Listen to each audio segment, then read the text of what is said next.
Hello students, welcome back to your channel Excel Academy KJR। और कैसे हो बच्चों आप लोग सब? Hopefully all must be doing good at your homes. तो बच्चों हम लोग काफी दिन हो गए फिजिक्स बहुत दिनों से हम लोग पढ़े नहीं, और जो चैप्टर चल रहा था that is reflection and refraction, वो रुका हुआ था। रिफ्लेक्शन हमारा खत्म हो चुका था बच्चों। रिफ्रैक्शन हम लोग इंट्रोडक्शन कर चुके थे। रिफ्रैक्शन क्या होता है? रिफ्रैक्शन में हम लोग ग्लास स्लैब यानी कि रिफ्रैक्शन थ्रू प्लेन सर्फेसेस जिसे हम लोग कह सकते हैं, वो हम लोगों ने पढ़ लिया है। नेक्स्ट जो है बच्चों that is refraction through lenses, है ना। रिफ्रैक्शन थ्रू लेंसेज, ये हमारा टॉपिक रहेगा बच्चों। That is refraction through lenses, lenses के थ्रू रिफ्रैक्शन कैसे होता है। तो हमारा पहले लेंस के बारे में हम लोग कुछ बातें करेंगे, फिर उसके बाद के वेराइटीज, और उसके बाद जाकर के हम लोग बात करेंगे रिफ्रैक्शन के बारे में। ठीक है, तो यहां देखो बच्चों, lens, what is a lens? Okay, lens हम लोग किसे कहेंगे ना? ए transparent material, a transparent material, okay, bound by two surfaces,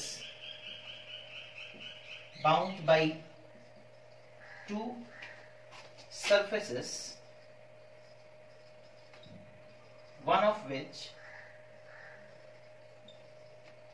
is spherical, one or both surfaces of which one or both the surfaces are spherical,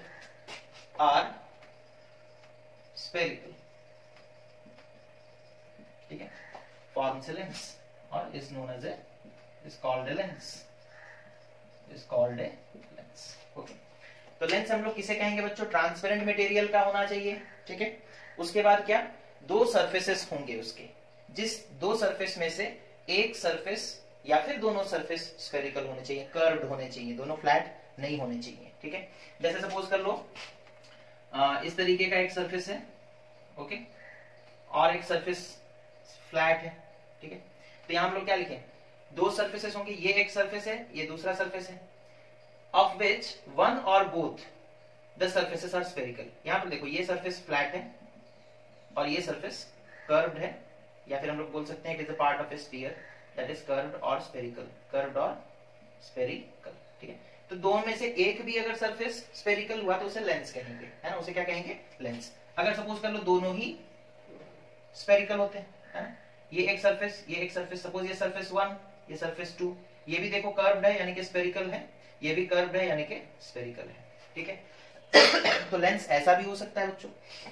और suppose कर लो एक surface इस तरीके का है, ठीक है, और एक सरफेस सपोज कर लो फ्लैट है, ठीक है। तो यहां पर देखो दो सरफेस, ये सरफेस 1 सपोज, और ये सरफेस 2।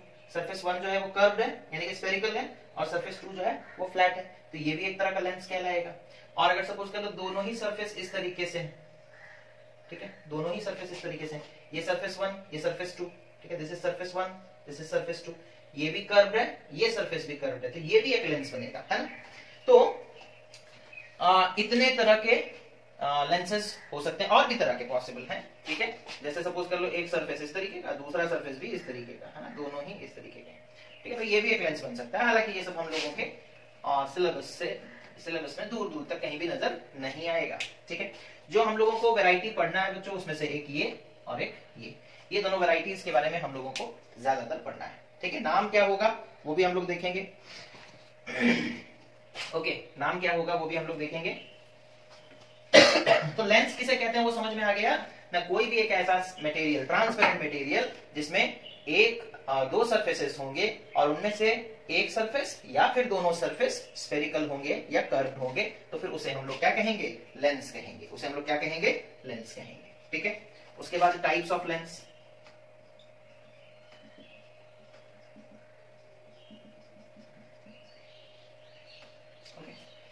जो टाइप्स ऑफ लेंस हमें पढ़ने हैं बच्चों, उसमें दो कैटेगरी है।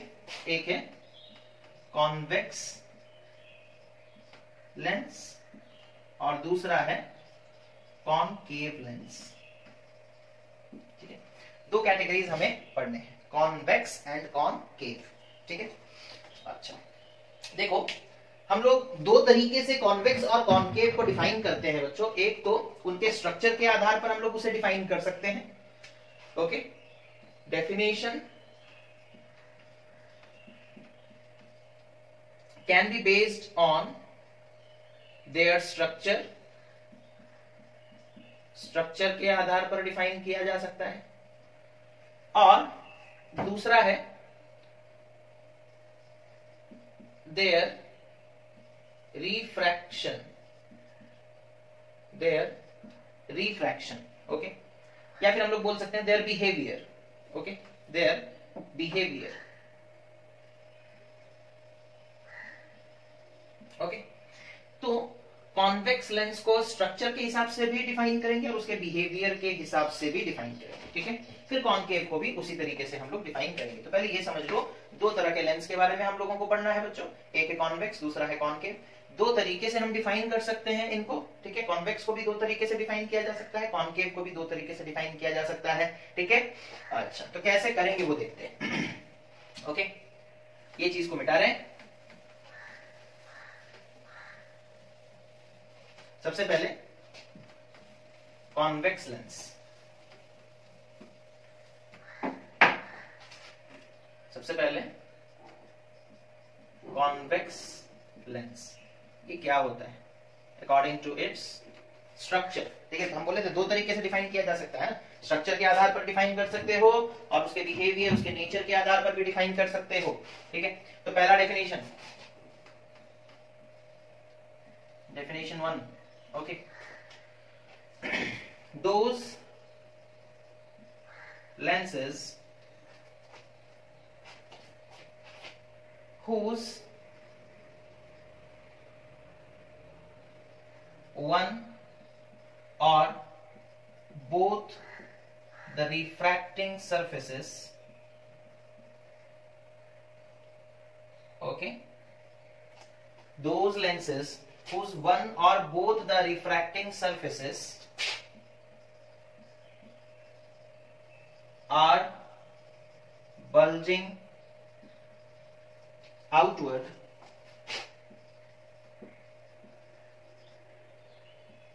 are known as convex lens।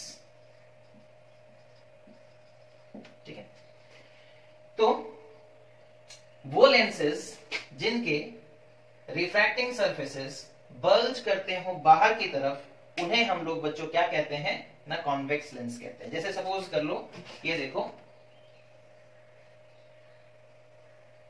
ठीक है, ये हमने एक डायग्राम बनाया। अब यहां पर देखो, ये एक सरफेस है बच्चों, ये दूसरा सरफेस है। This is surface number 1, this is surface number 2। ये सरफेस देखो बाहर की तरफ बल्ज कर रहा है, बाहर की तरफ उभरा हुआ है। हम अगर इधर से देखेंगे तो ये सरफेस जो है बाहर की तरफ बल्ज कर रहा है। अगर हम इधर से देखेंगे तो सरफेस 2 भी बाहर की तरफ बल्ज कर रहा है। तो स्ट्रक्चर के आधार पर बच्चों हम लोग ये कह सकते हैं कि ये कौन सा लेंस है ना, कॉन्वेक्स लेंस है। कौन सा लेंस है? कॉन्वेक्स लेंस है। समझ में आ रहा है?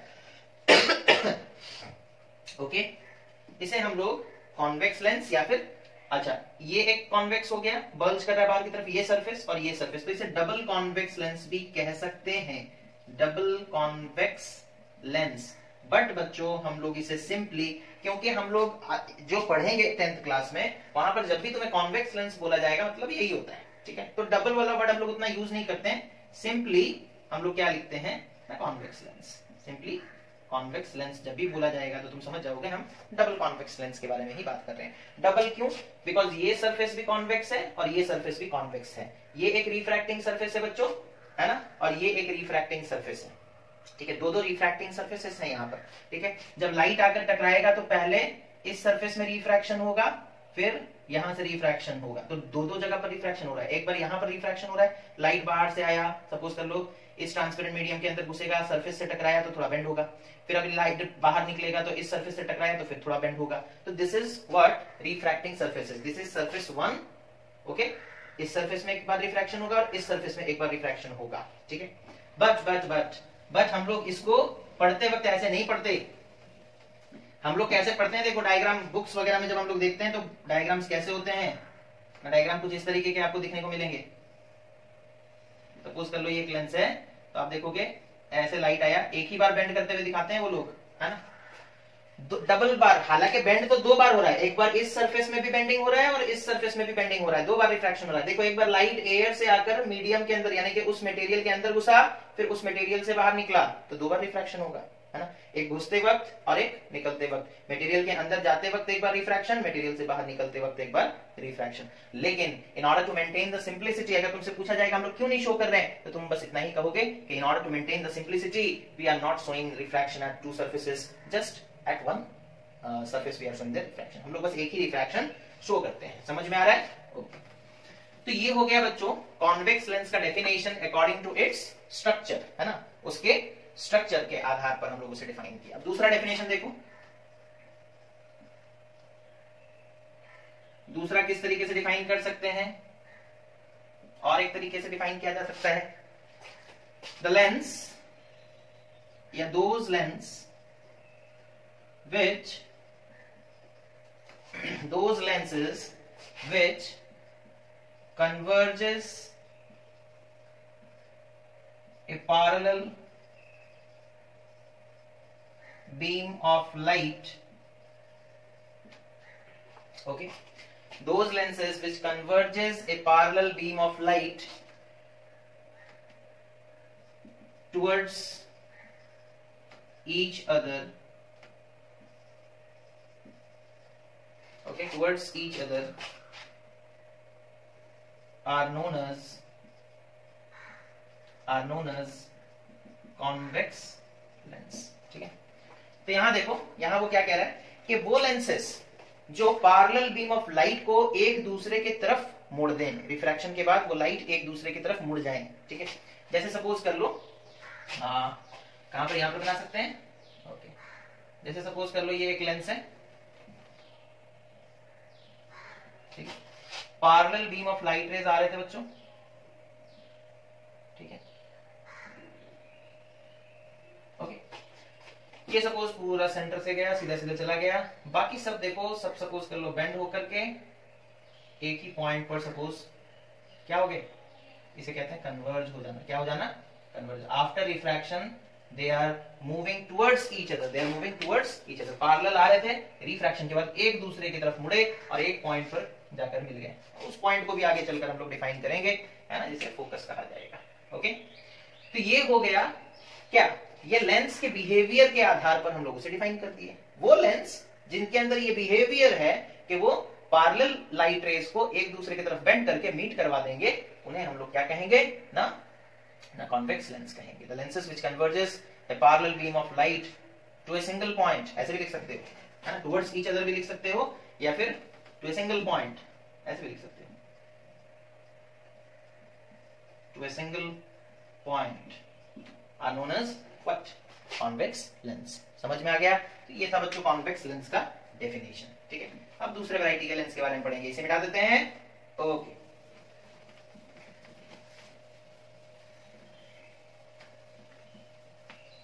तो होपफुली आप लोग सब पढ़ाई कर रहे होंगे, है ना, घर में काफी लोग तो टाइम पास भी अच्छा खासा कर रहे हैं, कोई गुपचुप बना रहा है, कोई बर्थडे सेलिब्रेट कर रहा है, और कोई चाट बना रहा है, कोई कुछ बना रहा है, सब अपने अंदर के शेफ को जगा रहे हैं, है ना, चलो अच्छी बात है। ओके, हम लोग कोशिश करेंगे तो कि तुम लोग अपने अंदर के स्टूडेंट को भी जगाए रखो। ओके, तो कॉनकेव लेंस, कॉनकेव लेंस, है ना, कॉनकेव, केव का मतलब होता है गुफा, कौन मतलब कौन सा गुफा, ठीक है, नहीं वैसा नहीं है, ठीक है, concave is a different word. Okay, concave lens को भी हम लोग बच्चों दो तरीके से डिफाइन कर सकते हैं। देखो, इसको पहला तरीका क्या होगा, स्ट्रक्चर के हिसाब से ऑब्वियसली, है ना, definition number 1 that is according to its structure. कैसे डिफाइन करेंगे, now those lenses whose refracting surfaces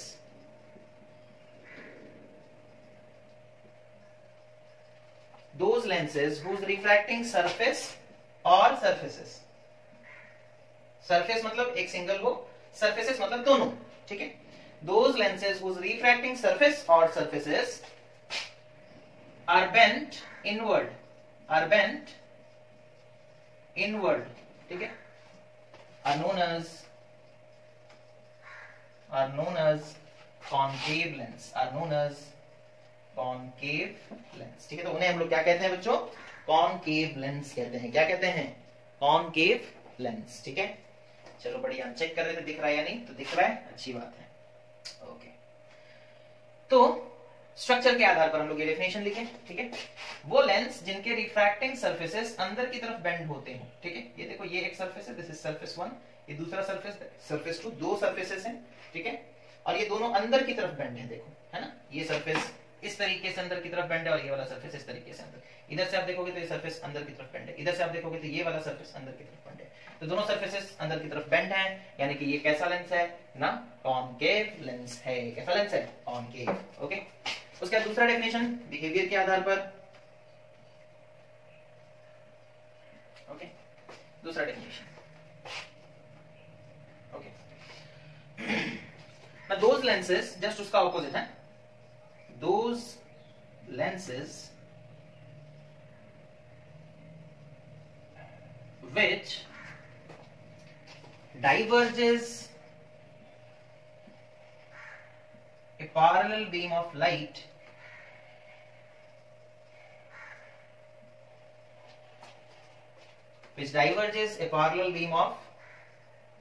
light incident on it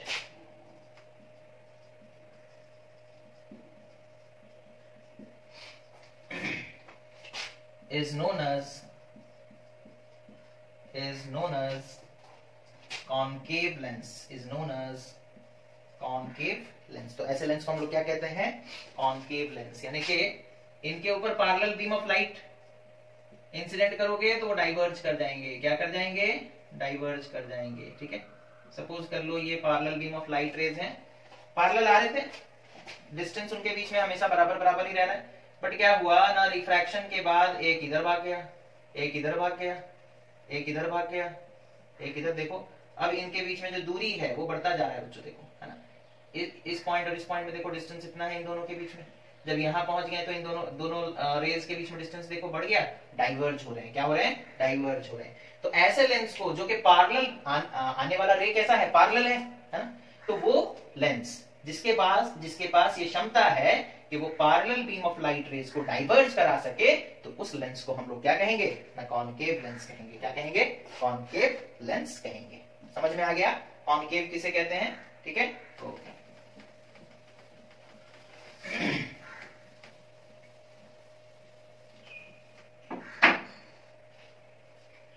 okay, चलो बढ़िया। अब उसके बाद टर्म्स रिलेटेड टू लेंस। ठीक है, terms related to lens। okay, terms related to lens। जैसे टर्म्स रिलेटेड टू मिरर हम लोग पढ़े थे, स्फेरिकल मिरर, है ना। यहां पर उसी तरीके से टर्म्स रिलेटेड टू लेंस हम लोग पढ़ेंगे। ओके,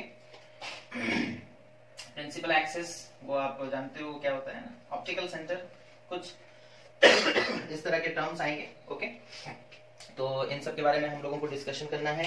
दिख रहा है आपको?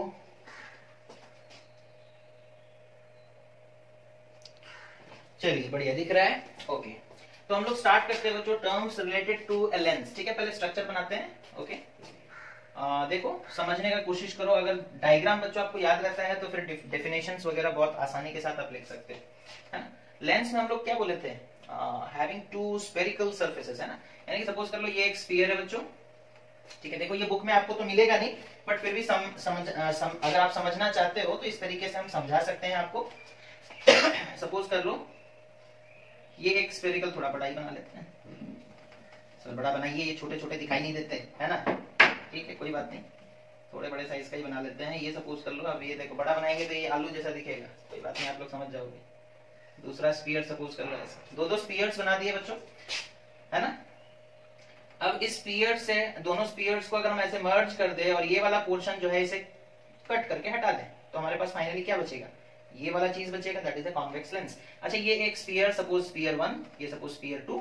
ठीक है, इस स्फीयर का एक सेंटर होगा बच्चों और इस स्फीयर का भी एक सेंटर होगा या नहीं? ठीक है, चलो हमें सेंटर से मतलब था, सपोज इसे हम बोले जैसा कि सपोज इसे बोलते हैं सेंटर C1, इसे सेंटर C2, C से रिप्रेजेंट किया जाता है ना। अब हम इस पार्ट को मिटा दे रहे हैं, ठीक है। तो हमारे पास क्या बचेगा, देखो एक कॉन्वेक्स लेंस बचेगा आई गेस, है ना, और उसके दो सेंटर ऑफ कर्वेचर्स होंगे, उसके दो सेंटर ऑफ कर्वेचर्स होंगे।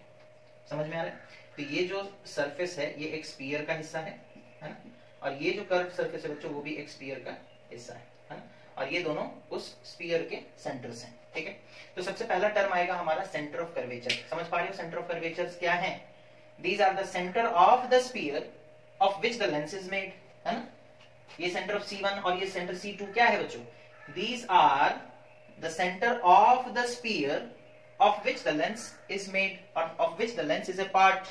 समझ में आ रहा है? जिससे ये लेंस बना है, इस स्फीयर और इस स्फीयर को जब मर्ज कर देंगे तो ये लेंस बनेगा बच्चों, और इस स्फीयर का सेंटर है C1, इस स्फीयर का सेंटर है C2, जिसे हम लोग कहेंगे centre of curvature, centre of curvature. तो सबसे पहला डेफिनेशन आएगा that is centre of curvature. Centre of curvature क्या है, लिख लो। The centers of the spheres, the centers of the spheres, the center of the spheres of which the lens is a part, है? और lens उसी दोनों spheres का एक part है, okay. Centre of curvature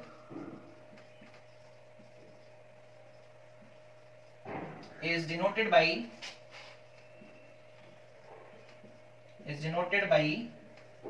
symbol C, okay.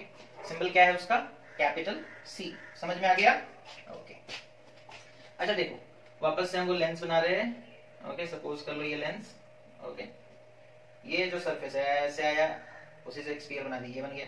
ये जो surface है ऐसे लेकर के इससे एक स्फीयर बना दी, दो स्फीयर्स बन गए। इसका ये सेंटर C1, ये सेंटर C2, है ना, C1 C2। अगर सपोज कर लो हम एक इमेजिनरी लाइन बनाते हैं जो कि सेंटर C1 से लेकर C2 तक जाए, ज्वाइन करें उन दोनों को, ठीक है। एक लाइन जो सेंटर C1 से निकला है और सेंटर C2 की तरफ जा रहा है, उस लाइन को क्या कहते हैं बच्चों? Principal axis. उस लाइन को क्या कहते हैं? Principal axis, okay. तो अब आ गया टाइम किसे डिफाइन करने का? Principal axis. अच्छा लाइन है तो लाइन तो एंड नहीं होता, वो इधर भी चलता रहेगा, वो इधर भी चलता रहेगा। Principal axis is a line, it is not a line segment, it is a line, okay. Mathematics पढ़े होगे बचपन में तो पता होगा लाइन और लाइन सेगमेंट के बीच में डिफरेंस क्या है, ओके। तो दूसरा डेफिनेशन हमारा है प्रिंसिपल एक्सिस। प्रिंसिपल एक्सिस क्या है ये? The imaginary straight line, an imaginary straight line, okay, passing through the two centers, passing through the two centers of curvature, passing through the two centers of curvature, okay, of a lens is called principal axis, is called principal axis। तो समझ में आ गया बच्चों principal axis किससे कहते हैं? Diagram बनाकर भी आपको दिखाया गया है, ओके, ठीक है। उसके बाद आते हैं हम लोग ऑप्टिकल सेंटर। ऑप्टिकल सेंटर, ये देखो, जैसे सपोज हम लोग यहाँ पर एक लेंस बना रहे हैं, इस लेंस का पूरा ज्योमेट्री के हिसाब से, है ना, जो मिड पॉइंट होगा, जो सेंटर होगा, उसे ऑप्टिकल सेंटर कहते हैं। उसे क्या कहते हैं? ऑप्टिकल सेंटर, ठीक है। ज्योमेट्री के हिसाब से जो पूरा बीच वाला पॉइंट होगा बच्चों, उसे हम लोग क्या कहते हैं? Optical centre. उसे हम लोग क्या कहते हैं? Optical centre. समझ में आ रहा है? बहुत आसान सा चीज है। ऑप्टिकल सेंटर क्या है ना? The central point of a lens, ठीक है। The central point of a lens is known as optical center. Is known as optical center. ठीक है, is known as optical center. Denote किससे करते हैं बच्चों? O से। सिंबल क्या यूज किया जाता है? O, ठीक है। सिंबल क्या यूज किया जाता है? O, ठीक है। और एक तरीके से भी इसे डिफाइन किया जा सकता है, और वो क्या है? वो लिख लो, इंपॉर्टेंट भी है, ठीक है। और देखो हम इसे कैसे डिफाइन करेंगे अभी। ना ऑप्टिकल सेंटर लेंस का वो पॉइंट है, ठीक है, ऑप्टिकल सेंटर लेंस का वो पॉइंट है जिसके तरफ अगर कोई लाइट को तुम भेजते हो तो वो सीधा सीधा चला जाएगा without any refraction, without any bending, ठीक है।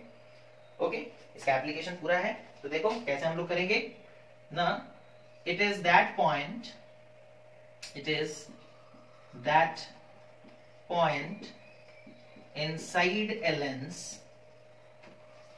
it is that point inside a lens such that any ray incident towards it, any ray incident towards it passes undeviated, बिना किसी डेविएशन के वो सीधा सीधा चला जाएगा, passes undeviated। ये भी इंपॉर्टेंट है बच्चों, इसे भी लिख लो। ऑप्टिकल सेंटर का एक ऐसा पॉइंट, यानी कि सपोज कर लो हम इधर से एक रे भेज रहे हैं ऑप्टिकल सेंटर की तरफ तो वो सीधा सीधा जाएगा, इधर से एक रे भेज रहे हैं ऑप्टिकल सेंटर की तरफ तो वो सीधा सीधा जाएगा, इधर से एक रे भेज रहे हैं ऑप्टिकल सेंटर की तरफ तो वो सीधा सीधा जाएगा, कोई बेंडिंग नहीं होगा। किसी भी रे को ऑप्टिकल सेंटर की तरफ भेज दो तो सीधा सीधा निकल जाएगा, ठीक है। उसका रीजन क्या है वो भी हम लोग पढ़ेंगे। इतना समझ में आ गया आप लोगों को? Okay, centre of curvature, principal axis, optical centre. Okay, मिटाते हैं, दिखाई दे रहा है ना नीचे तक? चलिए, अभी तो और भी नीचे तक दिखाई दे रहा है। हम लोग अब डिफाइन करेंगे principal focus. Okay, principal focus of lens, ठीक है। इतना लिख लिए, मिटा दें? ओके, अभी तक तो कहानी सब ठीक ठीक चल रहा था। अभी जब प्रिंसिपल फोकस डिफाइन करेंगे तो देखो, कॉन्केव के लिए अलग तरीके से डेफिनेशन आएगा और कॉन्वेक्स के लिए अलग तरीके से आएगा। तो पहले कॉन्वेक्स का कर लेते हैं। Principal focus of convex lens, convex lens का प्रिंसिपल फोकस डिफाइन करेंगे, ठीक है। कैसे करेंगे देखो, बड़ा ही आसान सा है ना। कैसे करेंगे देखो, इट इज अ पॉइंट, पहले डायग्राम बना देते हैं ना, आप लोग पहले डायग्राम देख लो उसके बाद समझ में आ जाएगा। ये सपोज कर लो प्रिंसिपल एक्सिस है, ये सपोज कर लो कुछ पैरेलल रेज को हम लोग इस तरीके से इंसिडेंट किए हैं, सारे मुड़ करके एक ही पॉइंट पर पहुंच जाते हैं, है ना। सारे मुड़ करके जिस पॉइंट पर पैरेलल लाइट रेज मीट करते हैं, है ना, उसे हम लोग प्रिंसिपल फोकस कहते हैं, ठीक है। तो it is a point on the principal axis. ये पॉइंट किस पे है बच्चों? ये देखो बीच में गया ना, ये principal axis, this is the principal axis, this is the principal axis. Okay, ये पॉइंट प्रिंसिपल एक्सिस पे है ना। It is a point on the principal axis such that rays coming parallel to the principal axis after refraction converges or meets at this point, meets at this point। समझ में आ रहा है? Diagram में जा रहे हैं। अब डेफिनेशन देखो, principal focus of a convex lens, it is a point on the principal axis such that any ray such that a beam of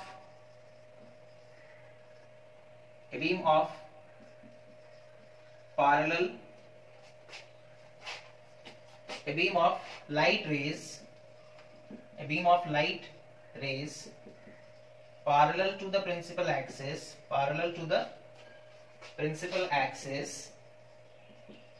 after refraction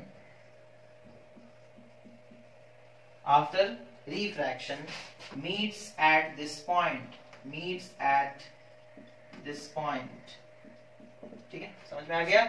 तो ये वो पॉइंट है प्रिंसिपल एक्सिस पे जिसमें अगर पैरेलल बीम लाइट रेज को भेजा जाए तो रिफ्रैक्शन के बाद वो इसी पॉइंट पर मीट करेंगे। समझ में आ गया?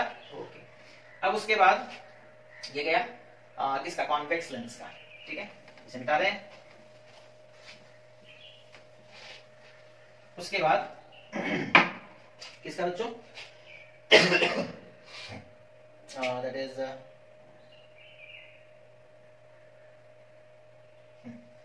Principal focus of concave lens, ठीक है, कॉनकेव लेंस। ओके, तो यहां पर देखो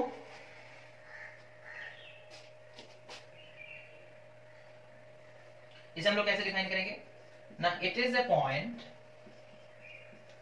डायग्राम बनाइए सर, डायग्राम नहीं बनाते समझ में नहीं आता, ठीक है देखो डायग्राम कैसे बनाएंगे, पहले डायग्राम बना लेते हैं फिर उसके बाद डेफिनेशन लिखेंगे, ठीक है।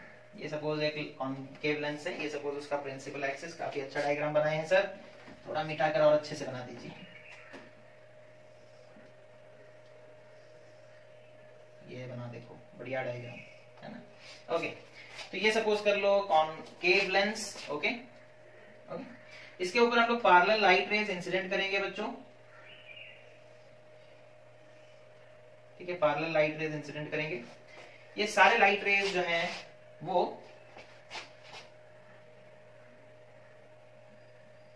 थोड़ा सा रुक जाओ, फिर मैं डायग्राम दिखाऊंगा, अभी जादू चल रहा है, ओके ये देखो, ठीक है। तो हम लोग पहले पढ़े थे कि अगर पैरेलल लाइट रेज को इंसिडेंट करेंगे तो डाइवर्ज कर जाएंगे, अगर उनका बैकवर्ड एक्सटेंशन करोगे ना तो वो दिखेंगे कि जैसे एक पॉइंट से निकल कर आ रहे हैं, है ना। ये लाइट रे जो डाइवर्ज होकर के जा रहा है वो इस पॉइंट से आता हुआ दिखेगा, ये जो लाइट रे इधर जा रहा है वो इसी पॉइंट से आता हुआ दिखेगा, है ना। उसी तरीके से ये जो लाइट रे इधर जा रहा है, रिफ्रैक्शन के बाद वो डाइवर्ज हो गया, इधर जा रहा है, वो भी इसी पॉइंट से आता हुआ दिखेगा। तो ऐसा दिखेगा कि सारे लाइट रेज, ये जो रिफ्रैक्शन के बाद जो लाइट रेज इधर से अगर हम देखेंगे, हम अगर यहाँ पर कोई ऑब्जर्वर को रख दे तो उसे क्या दिखेगा, उसे ये लाइट रे इस पॉइंट से आता हुआ दिखेगा। यहाँ पर ऑब्जर्वर को रख दे तो उसे क्या दिखेगा, उसे ये लाइट रे यहाँ से आता हुआ दिखेगा।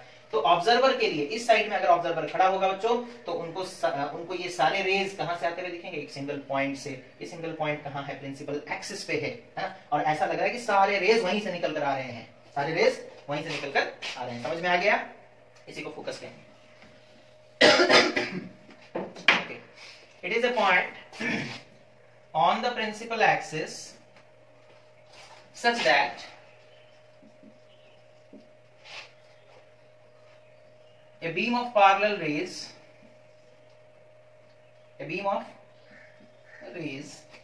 parallel to the principal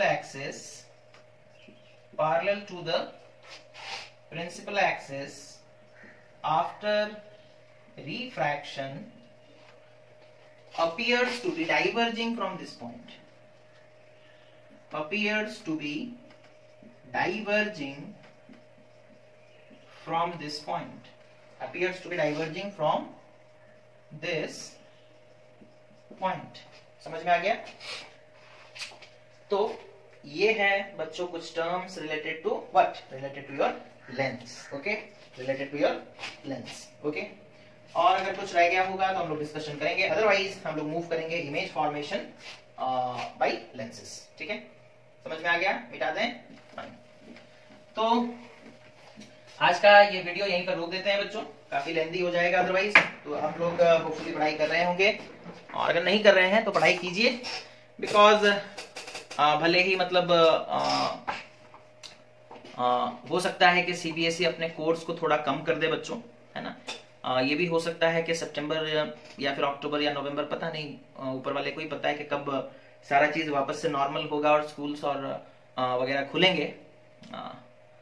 तो दैट डजंट मीन कि बच्चों हम लोग अपने लाइफ में जो इस एज में जो हमें पढ़ाई सीख लेना चाहिए उस पढ़ाई को हम लोग इग्नोर करते हैं, है ना।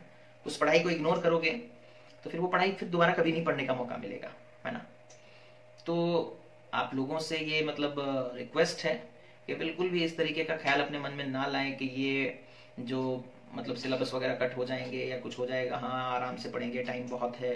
बिल्कुल भी ऐसा नहीं करें, ये बल्कि काफ़ी अच्छा समय आपको मिला है कि आप सेल्फ स्टडी कर सकते हैं, सेल्फ स्टडी करके बहुत कुछ सीख सकते हैं, अपने आप को इम्प्रूव कर सकते हैं, अपने अंदर में जो मतलब ज्ञान छुपा है, आपके जो नॉलेज दिमाग है आपके पास, उस चीज़ का पूरा यूटिलाइजेशन आप कर सकते हैं, ठीक है। तो जितना ज्यादा से ज्यादा हो सके टेंथ का भले ही सीबीएसई 1-2 चैप्टर्स कट कर दे, लेकिन हम लोग तो सारा ही पढ़ेंगे, एक भी नहीं पढ़ेंगे, बिकॉज ये दोबारा पढ़ने का मौका नहीं मिलेगा। ये एक नॉलेज आप अपने लाइफ में शायद ही कभी फिर सीख पाएंगे, बिकॉज एक बार देखो पढ़ाई करके इंसान निकल जाता है, उसके बाद दोबारा ये सब 10th के बुक पढ़ने का, तो बड़े हो जाओगे, नोवेल वोवेल पढ़ोगे, ये सब पढ़ोगे, वो कुछ रिसर्च के पेपर्स पढ़ोगे, लेकिन ये सब पढ़ने का दोबारा थोड़ी मन करेगा, नहीं करेगा। और हायर क्लास में फिर प्रॉब्लम्स होंगे, बिकॉज लिंक रहता है ना। जो पढ़ाई यहाँ पर पढ़ रहे हो आगे चलकर उसका लिंक आएगा, है ना, रिलेटेड पढ़ाई होते हैं। तो इसी के लिए बच्चों बिल्कुल भी इग्नोर मत करना, ठीक है। जो भी चैप्टर्स हैं हर एक चैप्टर को हम लोग पढ़ेंगे, पूरे तरीके से पढ़ेंगे और कंप्लीट करेंगे hopefully. Thank you for watching the video, have a nice day.